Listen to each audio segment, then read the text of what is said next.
morning everyone. We are doing the chapter government budget, in which we have already done introduction, meaning, objectives, and in components we have done budget receipts. Today we'll be doing budget expenditure. So let's start with it. So when we talk about government expenditure is being classified into two types: revenue expenditure and capital expenditure. Revenue expenditure is that expenditure, अब जब revenue नाम आ गया, that means it neither reduces any liability. Expenditure means when we are paying something to anyone, जब हम पे कर रहे हैं, पैसे हमारे पास से जा रहे हैं, तो हमारी कोई liability कम नहीं हो रही, and nor it increases any asset, और ना ही हमारी कोई asset पे फ़र्क पड़ रहा है, ना हम कोई asset खरीद के लाए हैं. ठीक है, तो this is revenue expenditure and it is recurring in nature, बार बार होता रहेगा रिपीटेडली इन अ ईयर. तो what comes under revenue expenditure? Interest payments, कोई पुराना लोन ले रखा है उस पर इंटरेस्ट दे रहे हैं, सब्सिडीज़ दे रहे हैं, education and health services, rural development, payment of salaries, government जो ग्रांट देती है अपने स्टेट गवर्नमेंट को या यूनियन टेरिटरीज़ को, जो सेंट्रल गवर्नमेंट ग्रांट्स देती है, that comes under the revenue expenditure.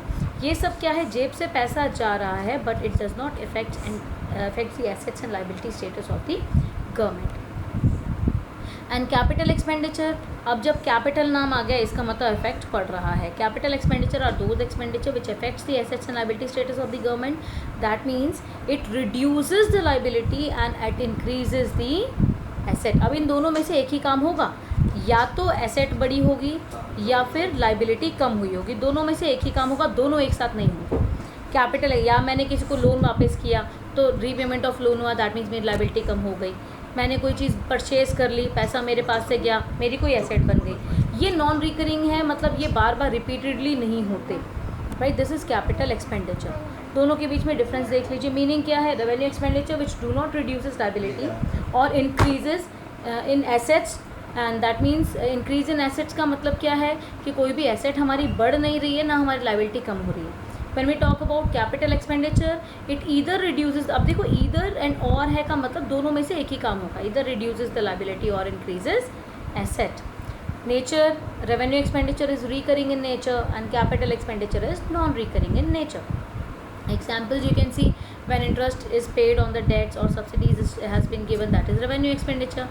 And when we have purchases the asset, that means asset increases, this is capital expenditure. When we have given the loan, expenditure है, पैसा हमारे पास से गया है, हमारे creditor बढ़ रहे हैं.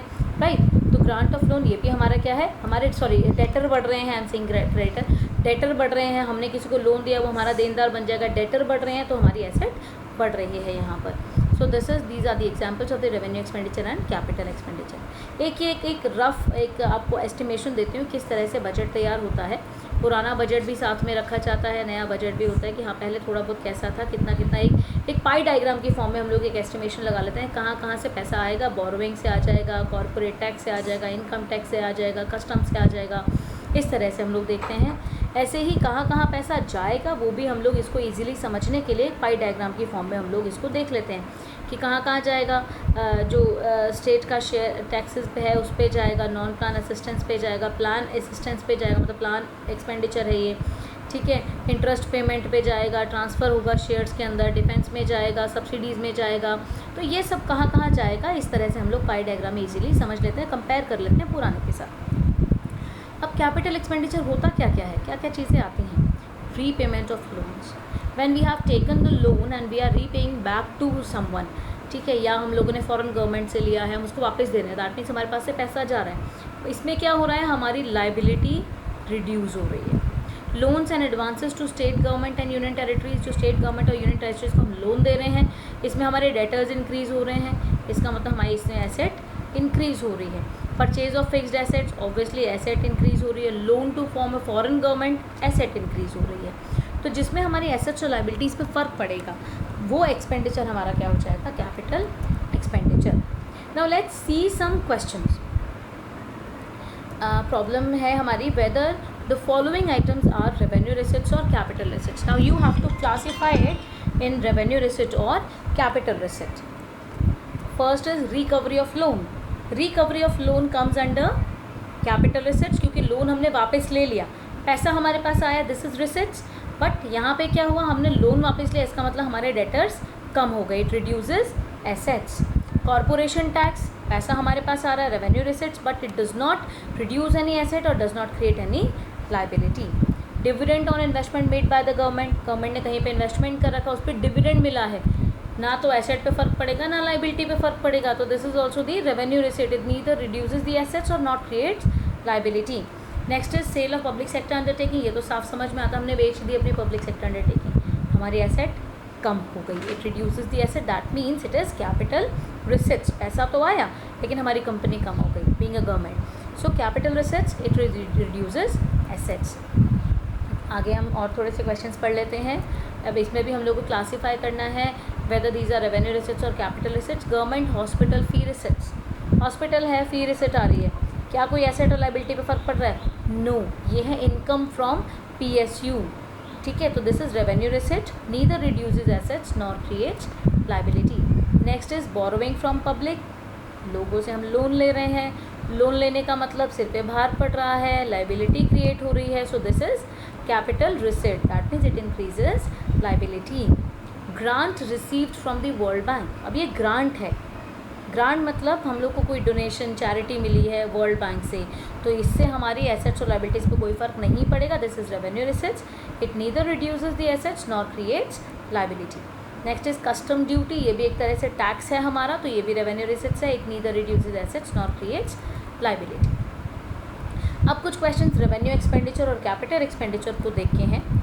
पहला है एजुकेशन एक्सपेंडिचर, रेवेन्यू एक्सपेंडिचर, क्योंकि इससे ना तो कोई एसेट पे फर्क पड़ रहा है ना लाइबिलिटी पे फर्क पड़ रहा है. और क्या फ़र्क नहीं पड़ रहा है? इट नीदर इंक्रीजेज एसेट्स और रिड्यूसेस लाइबिलिटी. इस पर खास ध्यान रखना है, क्रिएट किसके साथ आएगा और रिड्यूस किसके साथ आएगा, right. Salary paid to employees, definitely money is going out but it is not affecting our assets and liabilities, it is not reducing the liability and not creating the asset, तो this is revenue expenditure. Investment in bonds and share, bonds and share में पैसा लगाया तो हमारी asset बढ़ी, क्योंकि वो bonds और शेयर क्या हो जाएंगे, हमारे हो जाएंगे, तो हमारी एसेट है. डिसइन्वेस्टमेंट होगा जब हम उन्हें वापस बेचेंगे, प्राइवेट सेक्टर को बेच देंगे, तो वो हमारा क्या हो जाएगा, वो हमारी एसेट कम हो जाएगी. तो अभी यहाँ पे क्या है, investment in bonds and share, this is it creates asset, it is capital expenditure. Interest on loan paid, अगर हमने लोन वापस किया होता, रीपेमेंट ऑफ लोन, तो हमारी लाइबिलिटी कम हो जाती, बट हम इंटरेस्ट पे कर रहे हैं. 1 लाख का हमारा लोन है, ऊपर से हम 1000 का उसको इंटरेस्ट दे रहे हैं. 1000 देने के बाद क्या ही 1 लाख की वैल्यू कम हो जाएगी? No, this is interest we are paying. Loan amount हमारा उतना ही रहेगा जब तक हम उसे पूरा पे नहीं करते. So interest on loan paid का मतलब हमारी लाइबिलिटी कम नहीं हो रही है और ना ही हमारी कोई एसेट बढ़ रही है. So this is revenue expenditure. So next following items are revenue expenditure.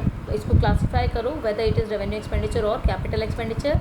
Expenditure on currency and coinage, ये हमारी एसेट बनती है, सरकार की एसेट बनती है अगर सरकार करेंसी और कॉइनेज बनाती है. तो डिफेंस इक्विपमेंट, इक्विपमेंट का मतलब डिफेंस के लिए सामान खरीद दिया, तोप खरीद ली, या फिर आप आर्म्स की बात कर लो, एम्यूनेशंस की बात कर लो, तो ये सब हमारी एसेट है, गवर्नमेंट की एसेट है जो अपने डिफेंस पर्पज़ के लिए खरीदी गई, तो ये हो जाएगा capital expenditure.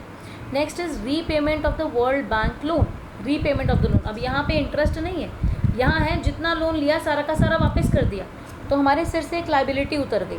So this is also the capital expenditure because it reduces liability. And next is pension paid to the government employees, pension दे रही है सरकार, क्या कोई लाइबिलिटी कम हो रही है? नो. क्या कोई एसेट बढ़ रही है? No. So this is revenue expenditure because it neither increases assets nor reduces liabilities, right? So objectives we have already done, and now we'll be continuing in my next video with the budget deficit. Till here, please go through this video, read your books. If you have any problem, you can contact me anytime. Thank you. God bless you all.